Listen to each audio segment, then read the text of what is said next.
기독교 강요 3권 제5장 10번째. 옛 교회의 조술가들은 죽은 자들을 위한 기도를 보석의 측면에서 다루지 않았음. 그러나 그들은 이것이 가장 오래된 교회의 규칙이었다고 말한다. 이러한 반박을 잠재우고자 바울은 자기 시대의 사람들까지도 포함시켜 교회를 적합하지 않은 기초 위에 세우고자 하는 자들은 모두 자기들의 공적을 잃어버리는 일을 겪을 것이라고 선언한다.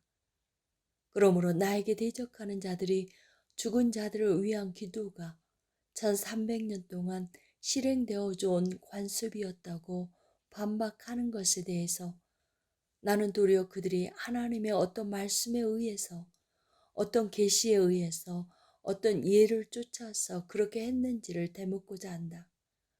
이것에 대한 성경의 증언이 없을 뿐만 아니라 성도들의 예를 모두 읽어봐도 그것을 보여주는 곳은 어디에도 없다.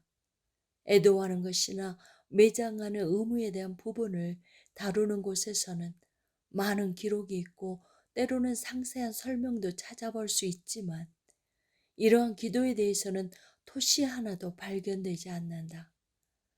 사안이 더 중요할수록 그것에 대한 언급도 더욱 분명하게 되었을 터인데 그렇지 못했다.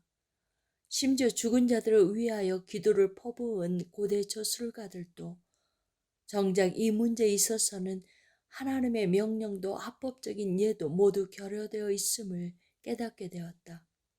그렇다면 왜 그들은 감히 그렇게 하였는가? 나는 그들이 무언가 인간적인 것에 사로잡혀 이런 일에 허덕였다고 생각한다. 그러므로 그들이 했다고 해서 그것을 본보기로 삼아 따라해서는 안 된다고 주장하는 것이다. 신자들은 확실한 양심이 따르지 않으면 어떤 일도 착수해서는 안 되며 바울이 가르치듯이 특별히 기도에 있어서 이런 확실성이 요구된다. 그럼에도 불구하고 그들이 그렇게 하도록 내몰린 것은 또 다른 이유가 있었던 것 같다.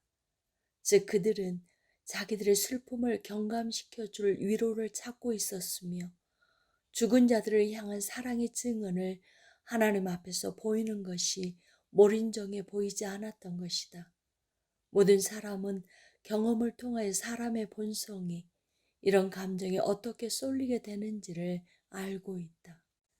또한 관설불과 같이 많은 사람들의 마음에 불을 지펴서 타오르게 하는 한 관습이 채택되었다. 우리가 알듯이 이방인들 가운데는 모든 시대를 통하여 행하여 온 죽은 사람들의 빚을 갚아 해방시켜주는 장례 의식이 있었다. 그리고 해마다 정결하게 하는 의식들이 그 죽은 자들의 영혼을 위하여 거행되었다. 사탄은 이러한 술책들로 어리석은 인생들을 우롱하는 와중에 다음과 같은 올바른 원리에 편승하여 그 속일 기회를 얻었다. 즉 죽음은 파멸이 아니라 이 생으로부터 다른 생으로 옮겨가는 것이라는 사실이었다. 그 미신 자체가 이방인들을 하나님의 심판자 앞에서 유죄의 선고를 받게 했다는 점은 의심할 바 없다. 왜냐하면 그들은 자기들이 믿고 있다 공언한 미래의 삶에 대해 무관심하여 그것에 아무 생각도 두지 않았기 때문이다. 그런데 그리스도인들은 이런 세상 사람들보다 더 못하다는 말을 듣지 않으려고 죽은 자들에게 마치 그들이 완전히 소멸될 것처럼 어떤 의무를 수행하기를 부끄러워하지 않았다. 여기서부터 그들의 잘못된 열심이 도모되었다. 만약 그들이 장례식이나 연회나 제사를 돌보는 것에 부지런함을 다하지 않으면 큰 비난에 자기들이 직면할 것이라고 염려하였던 것이다. 이런 해괴한 경쟁으로부터 새로운 것들이 끊임없이 덧붙여져서 고통 가운데 죽은 자들을 돕는 것이 교황권의 으뜸가는 거룩함이 되었다. 그러나 성경은 주 안에서 죽는 자들은 복이 있도다 라고 증언하면서 훨씬 더 뛰어나고 완전한 위로를 제공하고 바로 이어서 그들의 수고를 그치고 쉬리니 라고 그 이유가 덧붙여진다. 더군다나 사랑의 도가 지나쳐 교회 안에 왜곡된 기도의 관습이 세워지는 것을 방관하는 데 이르러서는 안 된다. 확실히 조금이라도 사로 분별을 할 수 있는 사람이라면 이 사안에 대해 고대의 저자들이 쓴 글 가운데서 무엇을 읽든지 그것은 공공의 관습과 무지로 허용되었다는 것을 쉽게 인식하게 될 것이다. 나는 교부들도 이 오류에 휩쓸렸다는 것을 인정한다. 왜냐하면 신중하지 않은 갱신은 사람들의 마음에서 판단력을 앗아가곤 하기 때문이다. 실상 그들의 글들을 읽어보면 그들이 죽은 자들을 위한 기도를 권하는 데 있어 얼마나 많이 망설였는지가 잘 설명된다. 아우구스티누스는 고백론에서 말하기를 어머니 모니카가 그에게 제단에서 성례를 거행할 때마다 자기를 기억해달라고 강하게 요구했다고 한다. 이것은 한 노인의 간청이었음이 분명하다. 그 아들은 그것을 성경의 규범에 따라 판단하지 아니하였다. 다만 자기의 자연적인 정서를 쫓아 행함으로 다른 사람들에게 인정받기를 원했을 뿐이다. 또한 아우구스티누스의 책 죽은 자들에게 베풀어야 하는 돌봄에는 이러한 기도에 대해서 너무나 많은 의혹을 표출하고 있는데 그의 냉정함이 죽은 자들을 위한 보호자가 되기를 강구하는 사람들의 어리석은 열심의 불길을 당당히 꺼뜨려 버릴 것이다. 그 냉정한 상상들로 인하여 이전에 그 기도에 대해 근심하던 사람들도 평정을 되찾게끔 될 것이다. 이 책이 지지해 주는 바는 오직 한 가지. 죽은 자들을 위한 기도는 관습으로부터 널리 작용해 왔으므로 그 의무가 멸시되어서는 안 된다는 사실밖에 없다. 부연한다면 나는 고대의 교회 저술가들이 죽은 자들을 돕는 것을 경건한 일처럼 여긴 것을 인정한다. 그럼에도 불구하고 우리는 우리 자신의 고유와 무엇을 기도 속에 집어넣는 것은 불법이라는 속일 수 없는 규범을 항상 지켜야 한다. 우리의 간청은 하나님의 말씀에 종속되어야 한다. 왜냐하면 그는 자기가 원하시는 것을 우리가 간구하기를 원하시며 그것은 그의 의지에 달렸기 때문이다. 우리가 보듯이 모든 율법과 복음에서 죽은 자들을 위한 기도의 자유를 제한하는 것은 실로 단 한마디도 없다. 하나님이 우리에게 명령하신 것을 넘어서서 무엇을 해보려고 시도하는 것은 그에 대한 기도를 더럽히는 것이다.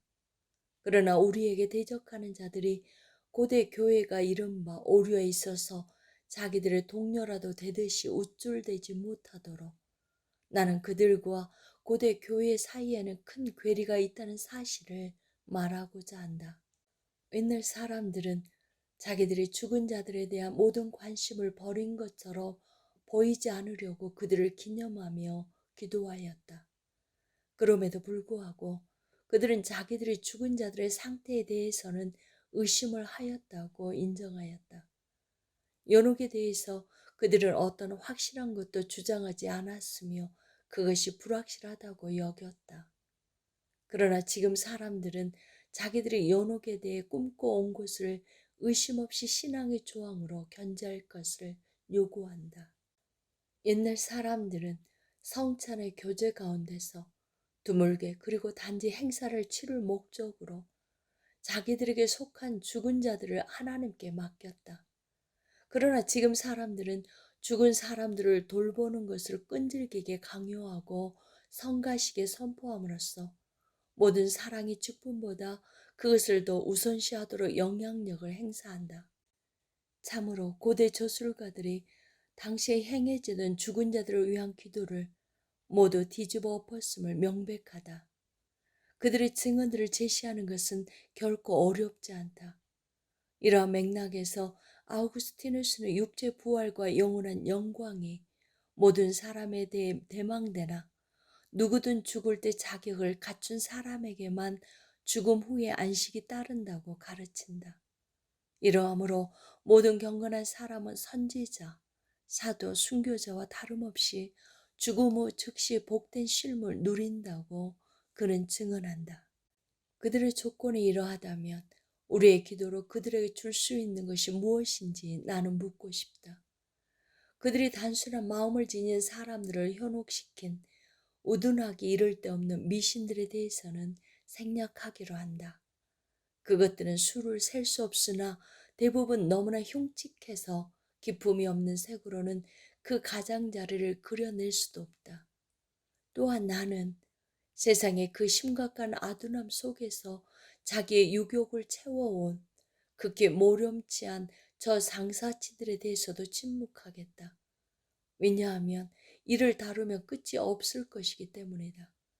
그것들을 일일이 언급하지 않더라도 경건한 독자들은 여기에서 자기들의 양심을 평온케 하는 데 충분한 것들을 가지게 되었을 것이다.